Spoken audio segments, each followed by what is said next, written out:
Well, hello everybody. This is Ciappelli. Welcome to another episode of Audio Signals. Even if this time we will talk about technology, about cybersecurity, about artificial intelligence, and a lot of other fun stuff. The goal is actually to introduce a new podcast on ITSPmagazine with my good friend Christina Stokes, which is right here. If you're watching the video, you can see her. And if you're listening, I'm not lying to you. Here she is, Christina. Say hello, goodbye. You'll do that at the end. Let's start with hello. Hello, how are you? Thanks for having me on your show. It's been a project in the making for a while. I remember we were talking about this adventure exactly a year ago. At RSA conference last year, and I was really excited about your idea. And sometimes good things take time, and we're finally launched the show. It's your show, and that's what we're going to be talking about here today, where we talk about the stories that you will tell, and also we'll talk about the storyteller, which is you. Mostly why you decided to use the podcast platform to share a certain story. What is your why? And I think that's really the most important thing in the end. Why do we do what we do? And then the how and the what come after. So absolutely. Let's start with the beginning of the story, which is you. A little introduction about yourself for our audience. Well, I'm Christina Stokes. I work in cybersecurity.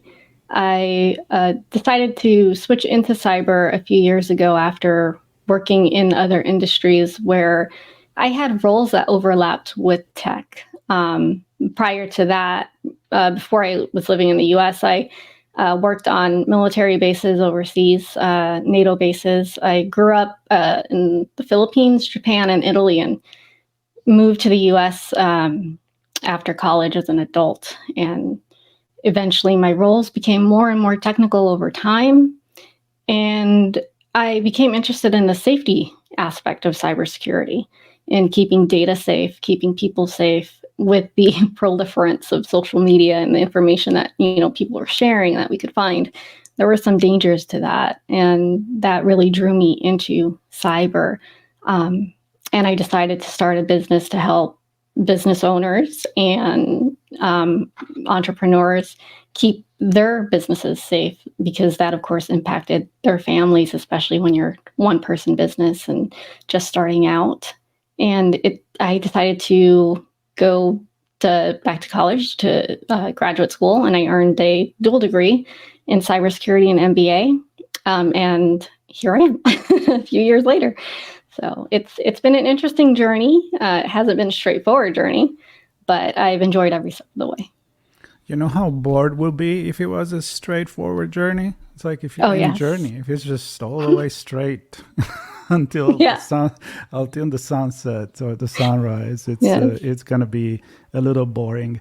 So adventure is what makes us who we are, and what made you. It sounds to me you were already driven into security in a way by being in the military, obviously, and then you decided to bring that into the civil life. Yes. So that's really cool. I was out there as a dependent, and we got so much information about, operation security. And I was also living and working out there during a time where, that digital revolution was starting to take place.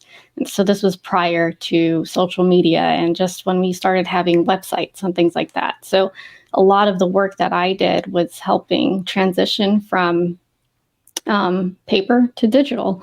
And I worked for a journalist at the time on a military base in NATO. And that was a really interesting experience. And, what we were allowed to post and share and write about, and what we couldn't, for, obvious reasons, military strategic reasons. You just told me something that I didn't know.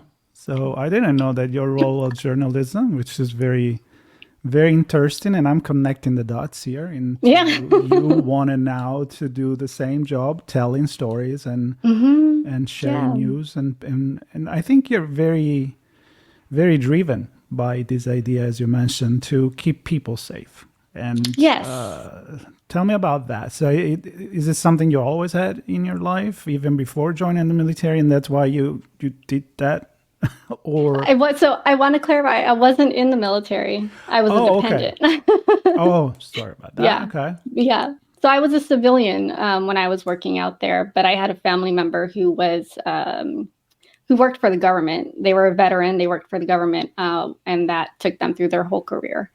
Okay. And so the great thing for me was that we got to live in the Philippines when the base was open there, and I was able to be with my family for so long.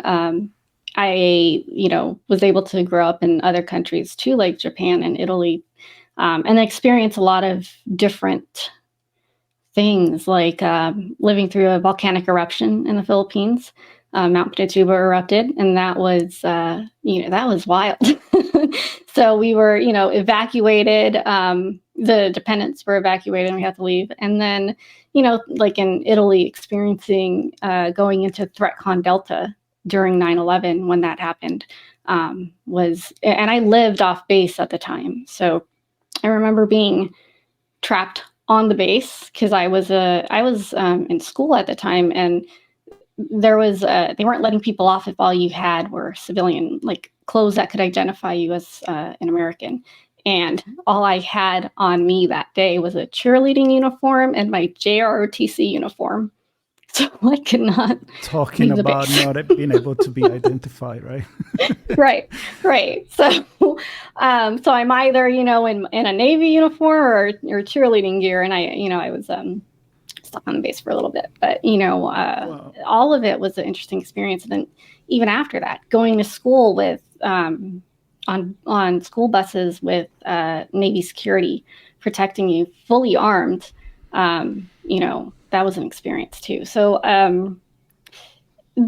safety has always been a consideration for me. And if you talk to other military dependents and veterans, you'll hear about the one military channel that we have, which has changed. I'm sure there are more channels now, but we had AFN, the American Forces Network, and a lot of our commercials were about operation security. So that just kind of got driven into me. And carried into the work that I did throughout my career. And I would always look at things and kind of question, well, is that safe? And even when social media came about, and I'm glad I was older when that started, because I couldn't imagine being, a teenager or something dealing with social media. It was always, well, what can you post that keeps you safe so that your house doesn't get robbed or, stuff like that. It was always a question in the back of my mind. And that really drove me into the security aspect of tech. It's an interesting story. I mean, I can definitely see myself, and I have the same thinking that you do. Like, I am a big fan of radio. I still like to fall asleep at night with a little FM transistor radio, even if all day I'm on computer and smartphones and all of that. But just the idea of literally rolling and tuning into hearing the static. So I always love communication, and that's why my background is in sociology of communication. And I wonder that. I mean, and that's what drove me into with Sean in cybersecurity, and say there is a lot that can be done to educate the everyday people, the small business, the medium-sized business, but also the people that work in corporation. As we know, corporate can do a lot for you, but once you leave the network, then you find yourself somewhere else. So, and I thought about that. I'm like, how different would have been my teenager life if we had all of this? I think my first mobile phone was probably when I was in my 20s. So that's how old I am. Hello, it's me.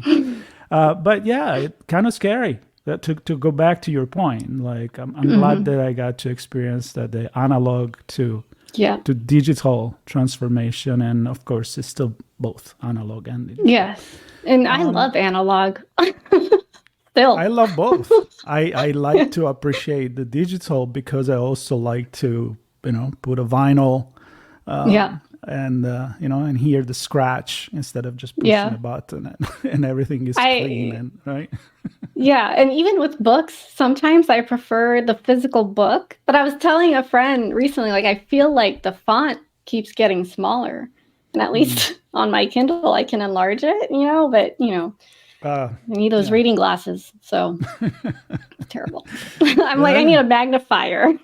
Yeah. Well, and that's life. But you also, I think maybe a reason for why it's getting worse too is because we're always staring at the phone all Absolutely. day long, Yeah, and all we have this. the lights in our face and so on.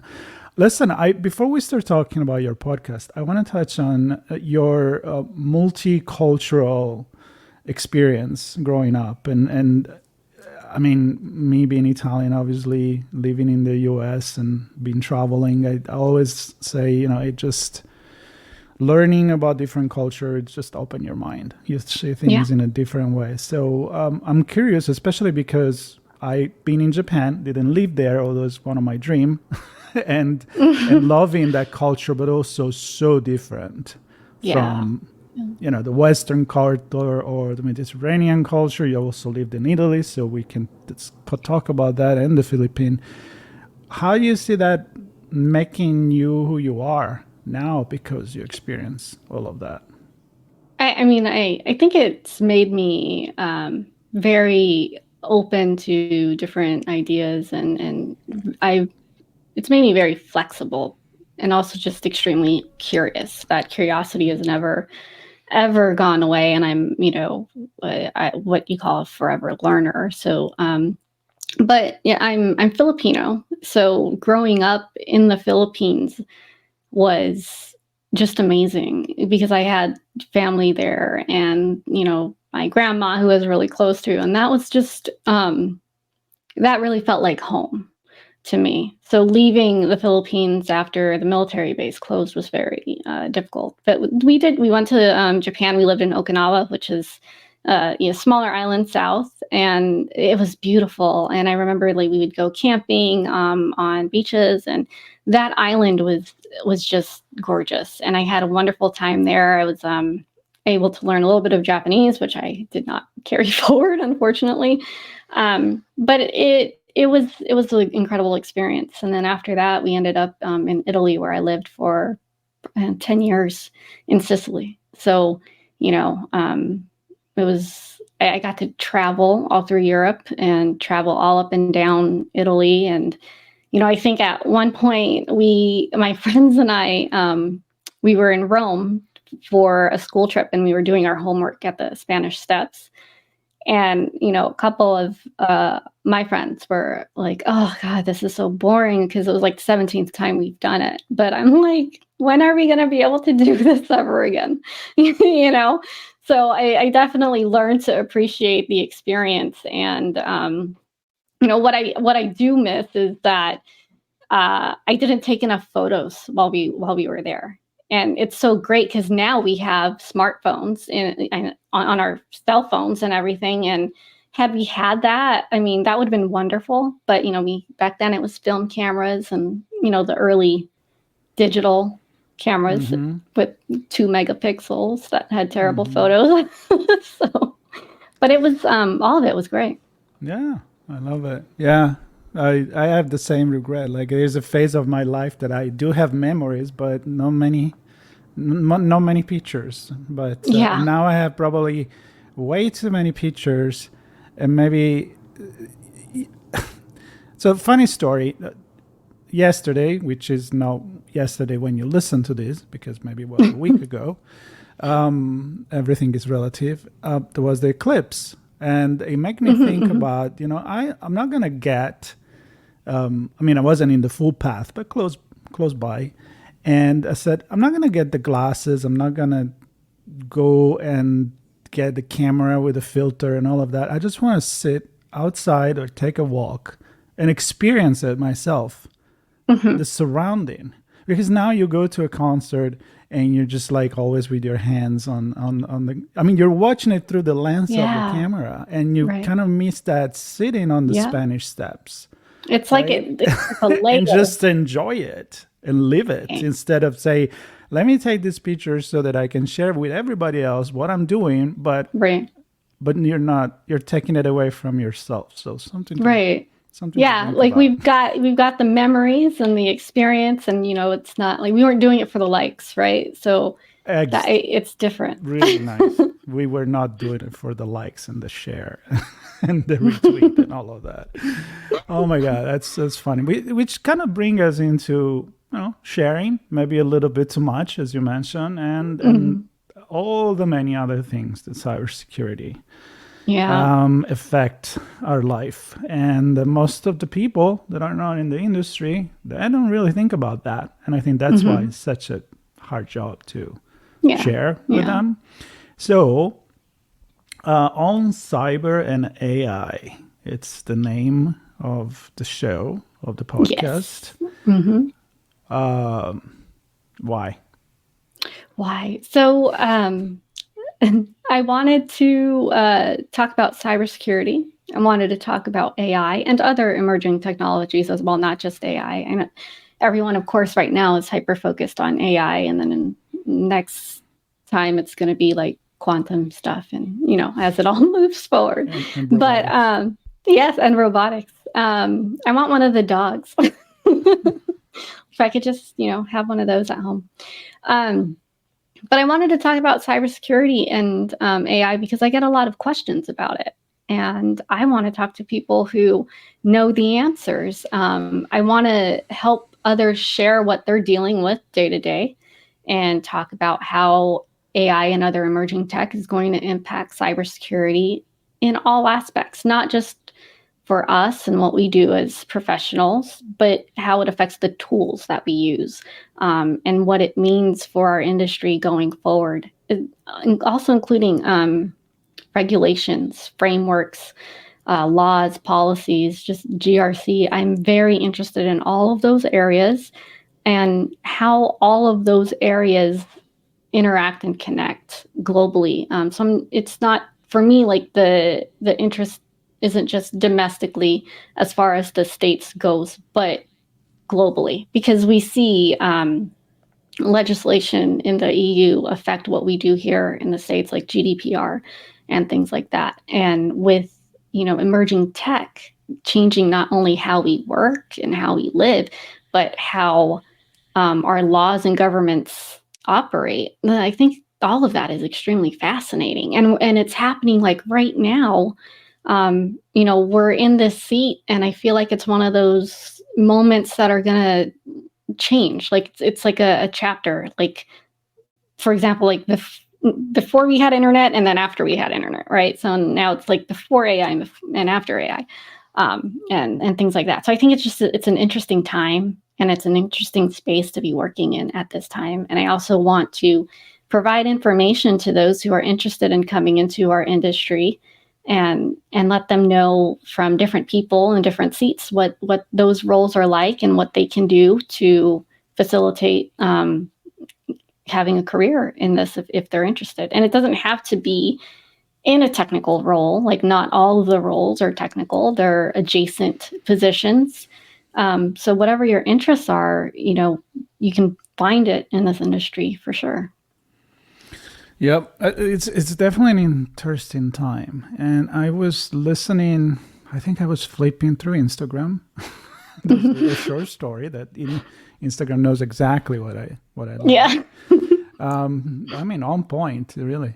But one was a philosopher and a historian. He was talking about how back in the days in the Middle Age, but even in the 1800s, 1700, if you had to tell your kids or someone, a young person, to say, well, what are the things that you need to learn to have a future? Okay, well, learn how to to use a bow and a arrow and how to ride a horse and how to do certain things, and you can be sure in 20 years it would not change, right? Hmm. Now, this philosopher was questioning, we don't know what skills is going to be required in 10 years from now.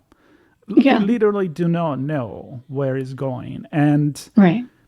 I find it exciting, but also a little scary.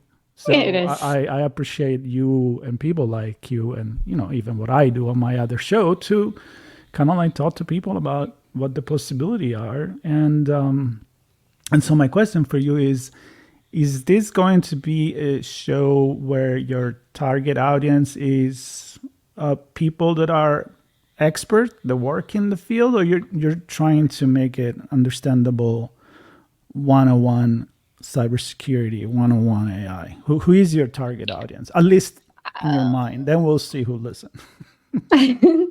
I think it'll be a range, of course, depending on the guest and the topic.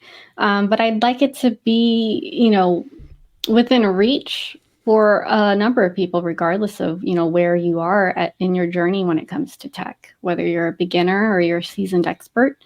And I think with all of the changes that are happening now and with everything going on with tech, a lot of us who are seasoned and experienced feel like beginners at times. So, it's like we can go back and talk about MS-DOS 5.5, but, that now we're talking about ML and LLM and AI, and everyone's like, well, what is all this? Like, how do I do, prompts and things like that?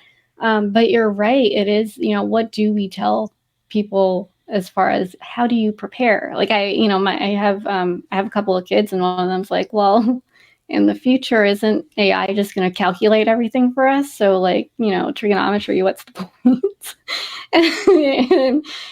and that is scary to me, because there is what happens if the technology ever fails and nobody knows how to do it by hand or, manually, or just how we did things when it was all more dependent on analog. So, as fascinating and interesting as it is, I am still one of those people, even though I work in the industry, that are a little skeptical. It's not at a point yet, I don't think, where, any of us are comfortable trusting it 100%, because it is a technology itself that is still learning and still needing to be trained.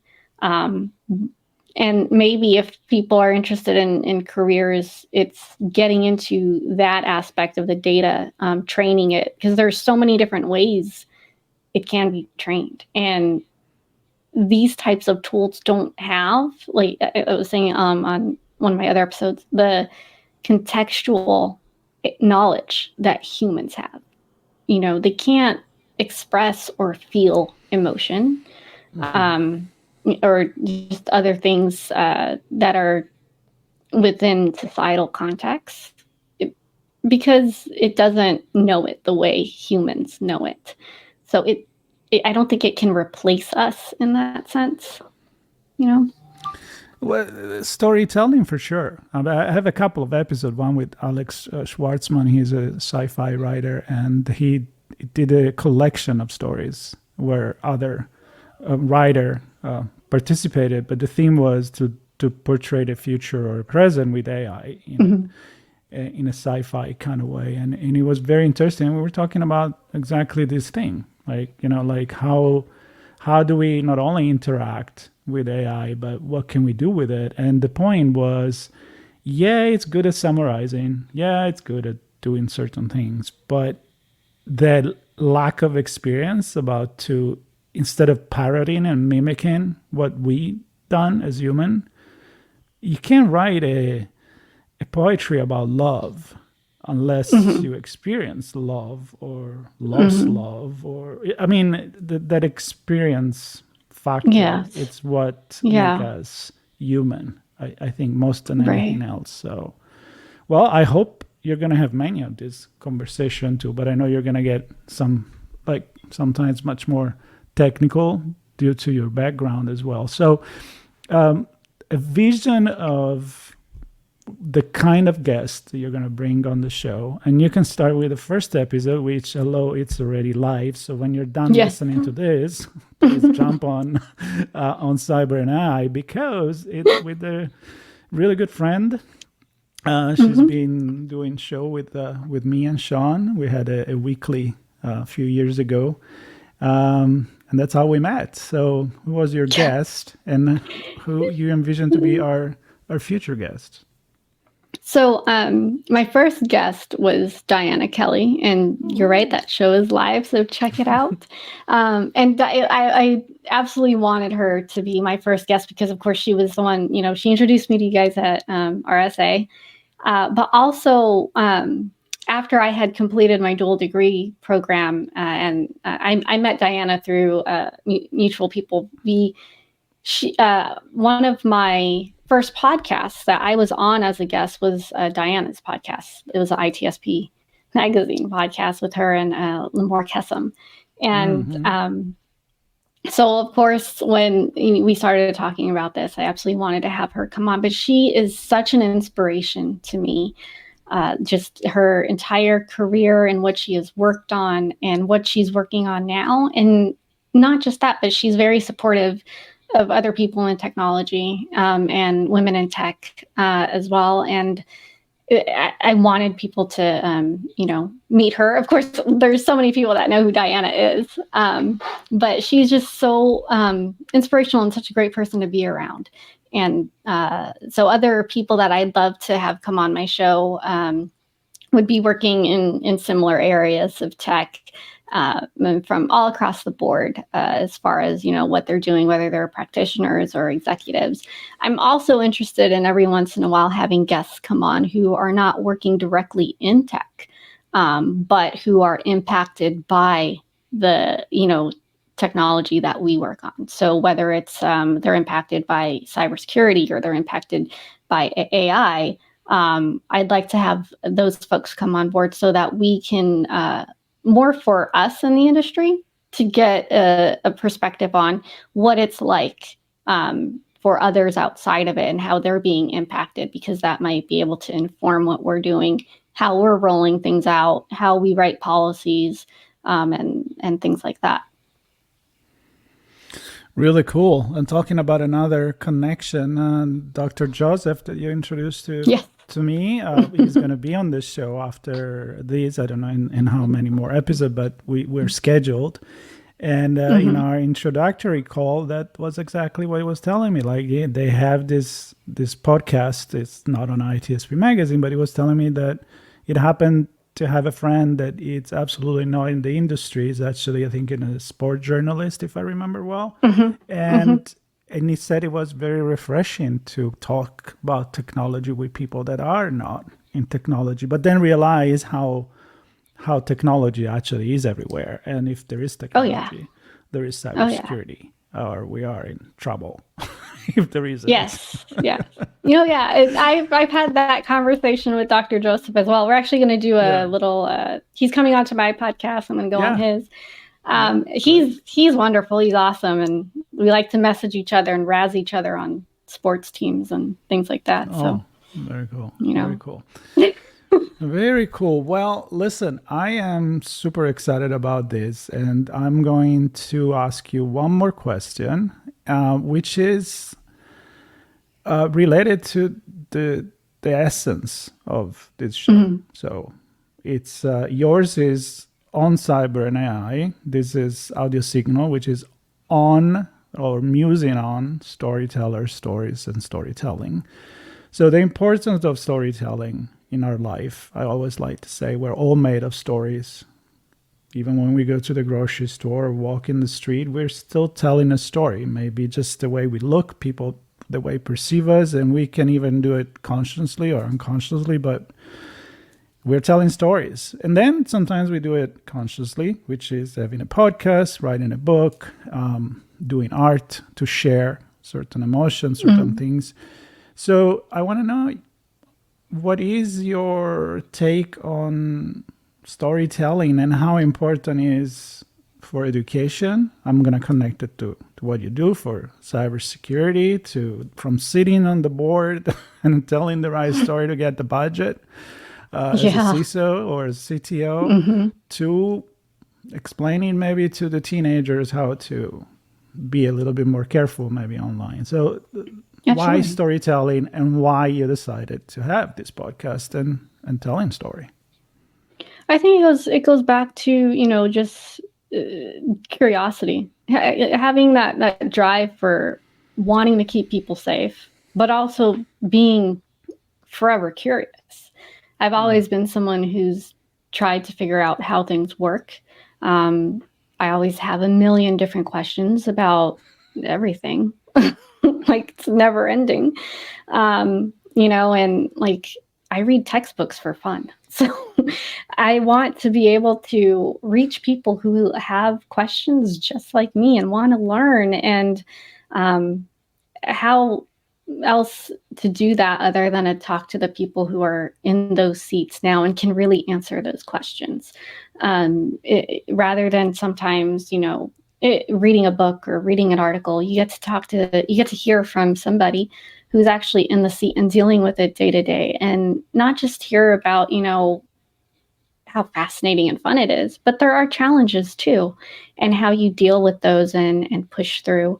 Because I think that's important to highlight as well. Some aspects of technology or working in the tech sector can be challenging. It's not always roses. I mean, especially, like, for example, I was in a role, and we weren't hacked, but we were dealing with a hack, and that happened over a weekend. It's, and there, we like to joke that those kinds of things happen on weekends and holidays, but the hackers choose the best times. But it's, there are so many questions that come with that. It's okay, well, how do you deal with that? Like, I mean, how do you prepare for that? And now it's, well, what tools are we using? The tools keep changing, the frameworks change, what the best guidance changes all the time. And it's really an industry that you need that keeps you on your toes. And I want to be able to, ask the questions that other people have, that I have too, because I have tons of questions that I'd like to know and learn more about. So I'm hoping that, as far as my audience goes, it's a group of people that, want to keep learning, just like me. Yeah, and to connect, the best way to learn is through sharing stories, which your guests will definitely have, and you just share a bunch of story about yourself, about your experience, and I want to reconnect again to what you said at the beginning, which is, our life, even if it would be easy, if it was just a straight line, it would also be extremely boring. So it would be few turns here and there, and definitely there are turns and bumps in this industry, and up and down. And, and I think by talking to these people that they're going to share the story from their perspective, people may connect and don't leave cybersecurity as something so up in the air because it's intangible. It's like, okay, what is this cyber? Where is it? Can I touch it like I can touch other things in life? And again, analog, digital. So we're all looping together to get to the end. So to get to the end, I want to invite everybody to check your show, which is already live, to connect with you. There will be all the links that you guys need into the notes underneath, and ITSP Magazine on the host page. That's where you can find Christina and everybody else. You'll find Diana too. She's still there. She's always very welcome once in a while. She wants to come on the show, and looking forward to see her, hopefully in one of this upcoming event in the summer. So, Christina, thank you so much. And thank you, Marco. I'm looking forward to hearing your stories. Thank you. Yes. And thank you again for, having me join the ITSP network. I'm very excited about it. And thank you to all of the listeners and future listeners of my show. And feel free to reach out and connect anytime. Absolutely. So follow us, subscribe, and both of our channels so that nobody's jealous. And stay tuned for more story like this. There's a ton of stories. We never get bored to share stories. So thank you very much. Bye, everybody. Thank you. Bye.